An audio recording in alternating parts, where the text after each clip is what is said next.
When I leave the dock, I've got my fish finder on. And as I go out the channel, if I see all the bait fish in red in the top 10 foot all out the channel, blackish looking, kind of a makes, I don't know what you call it now. That's a Michael Jackson. The other one's real similar to that. You can kind of show it around a little bit. That thing, if it's rainy or overcast, that thing is smoking hot mud for some reason. It must look just like one of the alewives in there or something.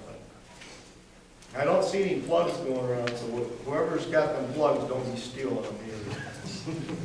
I got a GPS in them. Do you use anything besides, other types of body baits besides the J-plug?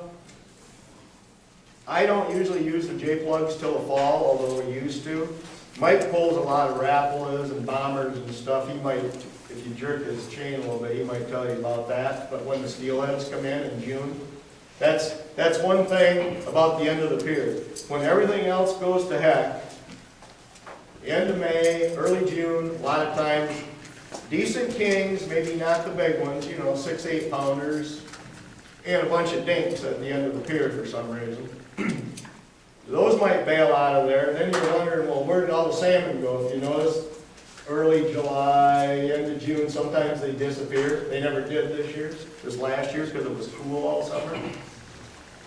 I think what you're going to find is that a lot of steelheads will move in there. And even though we don't get Skamania plants at Grand Haven anymore, Muskegon had them for a while.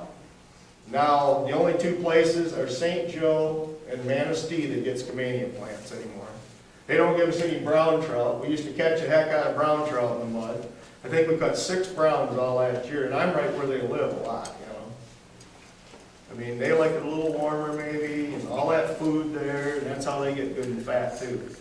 But anyway, as summer progresses, now I'm going to tell you this, that those baits there, there's other baits that'll maybe outfish them on any given day. What you have to do is put them in the water and see what the fish want.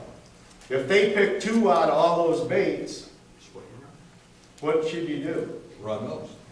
Put more of them out. Give them what they want when they want it, because they may shut off and go to something else pretty quick, So that would be my advice, See what they want. They'll tell you the speed they want. If you're turning, the thing about mud fishing is you can't, and nothing ticks me off more than these guys that are daydreaming in their little boat, they ain't even watching their riggers. They're going down there, they want to go to the Billmar or Rosie Mound and then turn around and go to North Shore, and I'm talking Grand Haven, I'm sure this happens at every point. If you get locked outside of those, and they got 4 planer boards out each side, or a big huge board, you can't even get around them. The thing about fishing at the end of the pier is the fish are going to be here, there, and everywhere, but concentrated in certain spots, usually where the bait fish is the thickest. You can't be just taking a big boat ride someplace.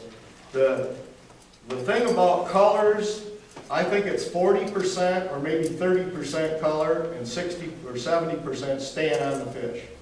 I mean, you can't just take a big long ride. And I'm saying in the summer you kind of can, because there's nobody in there. You can put your boards out, ride around. The 5th of July last year, we had an afternoon trip. Dan L went out that afternoon and the water looked good. Another way to tell what the temperature's doing, which way is the plume of the water going at the end of the pier? If it's headed south, there's a north current. A north current, at some point, is going to bring you some cold water if it wasn't cold to begin with. Early spring, I'm jumping around because I'm ADD a lot here, so the muddy water, if it's going to the north, in the spring, that's a good thing, because the water's cold. You're getting southwest water, it's piling up warmer water. It's going to bring you somewhere in the temperature range, which is really favorable for the bait and the fish. Going to the north in the spring, in the summertime, it might go straight out, or eventually it'll hook to the south. that's telling you, or if it's heading south hard, that's telling you the cold water's coming in. And it may not be just an east wind that's doing it, or a north wind, or a northwest wind, which is traditionally what cools the water down quick. After it blows out of the south for a week, I think that water gets all piled up at the north end of the lake, and where's it gonna go? Pretty soon it turns around and starts coming the other way. If, you know, and the fish might not find it for a day or two. But at some point they'll find it. That water will head south. It's telling you the water's cold. In fact, almost every morning, if the water looks good, if I don't have bait top to bottom in the channel, I'll zip to the north a little bit and see what the surface temp is in clean water, just right around by the pier, and get it real quick. And if it's favorable, I'm not necessarily gonna run way the heck out in the middle of the lake to go catch a bunch of, you know, but I might. When you're trolling in tight, your spread, how many rods do you normally run? Well, When you're in it the all back? depends, if all of you guys are in there, I'm gonna probably run 5, 2 divers, 3 downriggers. If 2 of you are in there, I'm probably gonna have maybe 1 or 2 boards out each side, maybe a 4-color, 5-color straight out the back, a diver rod out each side, and 3 downriggers. The thing about, just as I told you, the thing about catching salmon in there, it is not color and riding around, is you gotta be on the fish. I mean, that's, you know, we did well in the Pedro. We won the Pedro. It was the biggest paying tournament in Lake Michigan up to that time. I don't know whether it was 4 or 5 years ago. When we hit the, we did poorly. We were in 9th place the first day. We hit the end of the pier, and the second day of the tournament, I wasn't expecting much. There was just hooks all over that graph. I was beside myself with elation. There was 2 boats. We sat in there. Blue Chip out of Saugatuck beat us out of there by a minute. We were just doing, I mean, the outside divers would pop out of the water. We just pop them out of the water, spin around. I put 1 in forward, 1 in reverse. We just, I mean, it's what you had to do, you know. It's where your hair slicks back and stuff, and you get excited about the deal. And then you got like guys out of Saugatuck. Thank you. Anybody else want to look at these? Driving back and forth in front of the pier, and they got 4 boards out there, and you're not here to that clock back there from at the end of the pier. They just got everybody boxed out. And the other thing that got me excited about that was, we were friends with a guy that worked up at the construction aggregates, and at 8:30, 2 freighters were coming out. So that screwed the pooch on those guys. If you didn't have your fish in that first hour, you weren't going to get them because those freighters just blow the whole show right there. They churn it all up, suck everything. In fact, if you want to have fun when there's cohos around, when they come in the fall, follow them around, you can scoop up cohos and walleyes with their head whacked off and stuff. You don't even have to catch the darn thing. Yeah, they're half clean, tails all mush. So you have to be Indian and I don't know. No, you can scoop them. Just don't tell them. Anyway, now, like when you're, I don't know how much time I got here, Mike. I still About 15 got more 20 minutes. 18 minutes, 15 minutes. Well, at what? About 15 minutes. All right, I love it.